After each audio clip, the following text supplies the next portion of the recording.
leaves your body and then finds the nearest fruit to become the next vessel, and then, you know, when the next person consumes the fruit, the essence transfers again, and the cycle continues in perpetuity. However, one way that you can kind of just skirt around that reincarnation is just eat the person that previously had the fruit, because if the essence of devil fruits can only exist in humans, or not just humans, because animals could eat fruits too, as well as objects, but that's kind of a different deal. I'm sure Vegapunk's going to explain that. But if the fruit's essence needs a container, and the container has to either be,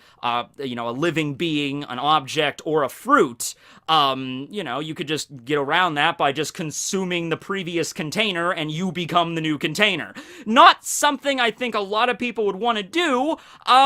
but it is a possibility. And in the case with Big Mom, when she was 6, she consumed Mother Caramel, and so that container was destroyed and a new container was around it, so the fruit just automatically transferred to her. It didn't get sent back to a fruit first. Now, the Soul fruit, as I said, kind of OP. It's very similar to the Kage Kage no Mi, in that the Kage Kage no Mi and the Soul fruit both involve ripping out a type of essence from a human being and throwing that essence in something and making that animated. In the case with the Shadow fruit, it was ripping the shadows out of a living human or a living skeleton, you know, whatever you happen to have on standby, and then putting that into a human corpse, or a marionette as they call them on Thriller Bark, and it will animate that corpse into a zombie that will obey the user of the Kage Kage no Mi, in this case Moria, dutifully, no matter what they command. There's a little bit of a grace period where the shadow and the body have to kind of synchronize, but after they get to that point, then they'll obey the master no matter who the original owner of the shadow was. Okay, and then you have the Soul fruit,